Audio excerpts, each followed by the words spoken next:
When I was in the thick of my severe substance use, which for the last 7 of the 20 years of my addiction, I was severely addicted to substances, alcohol, and I got to a point where I wasn't able to think clearly anymore. My mental faculties had degraded to the point where I wasn't remembering things that happened within the last month. I lost a track of time, or the years just blurred together. I thought that it was a couple of years happened, and I experienced that as if it was just 1 year or a 6-month period. It was like I was stuck in a time loop, and my mental faculties just kept on degrading. My ability to think was diminished. My ability to remember was scrapped. And I marveled at the fact that I'm here today with my memory and mental faculties intact, and that I'm as bright as I am,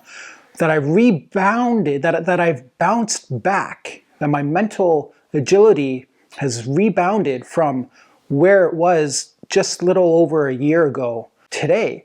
I mean, I got accepted into a bachelor honors program of psychology. I'm aiming towards graduate school. I've attained a 4.0 grade point average. I've accomplished a lot over this past year of being sober. But if you asked me if I thought this would have been possible a year and 4 months ago, I would say no. I didn't think it was possible because I had lost all hope.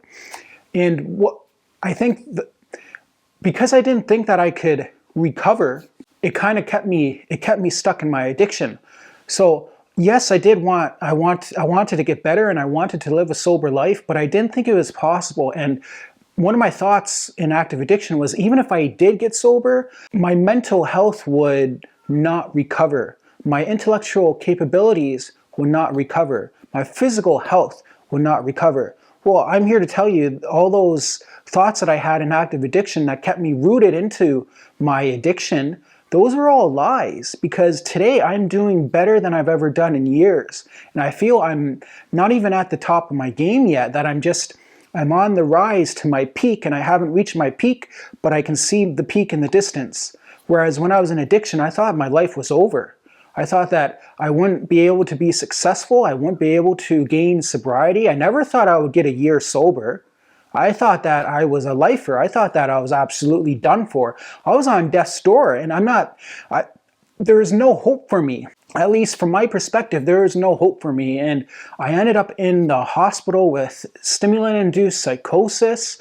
I was losing my mind, and at that point, that was my breaking point for me to finally get sober, because when I realized that what I was experiencing wasn't a systemic physical illness, but rather an effect of the drugs and the alcohol inducing a psychosis, I realized that things were out of control, because I was convinced that I was having a heart attack. I was 100% convinced that this time I was having a heart attack.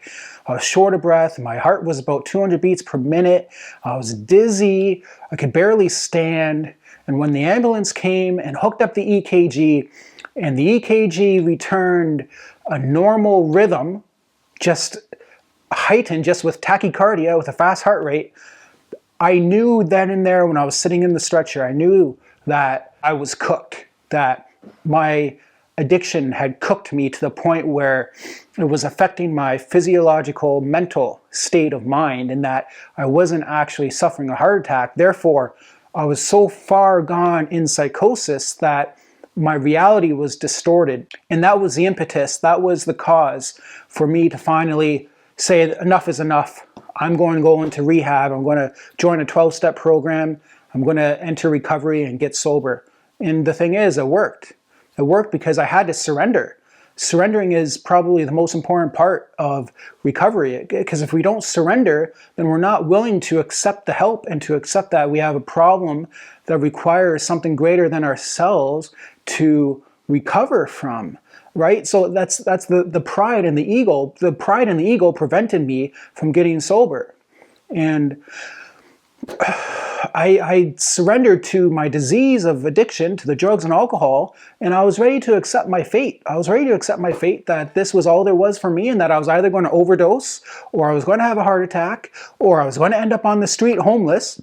But yet none of those things happened to me. I mean, I was close. I was close to all those things. I was pushing my body to the limit. I was pushing my finances to the limit. I was pushing my living to the limit. I was almost on the street. I was bouncing from one place to the other before I entered recovery. I prayed to God. I prayed to God. I surrendered myself. I lowered my pride. I put my ego aside. And I said, God, please help me. I can't help myself. And I remember praying that in earnest, coming down after a multiple day binger and looking in the mirror, just absolutely desolate, like absolutely destitute. I had no hope in me.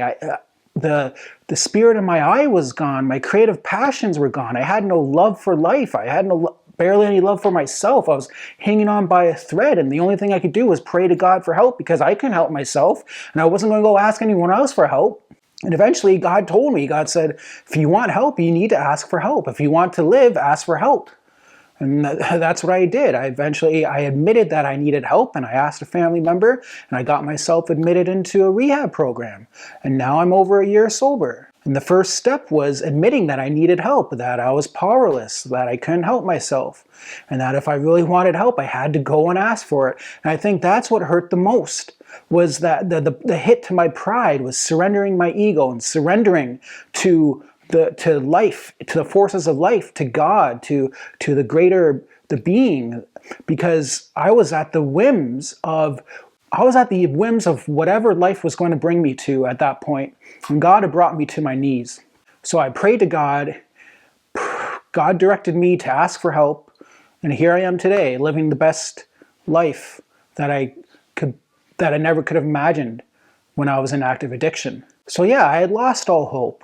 And I thought my brain was cooked.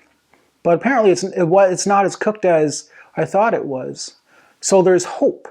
No matter how bad you think you are in your addiction, there's hope that you can recover, that you can heal your brain, heal your body, and heal your life. So, if you resonate with what I say, give me a like and subscribe, and I want you to check out this video for more.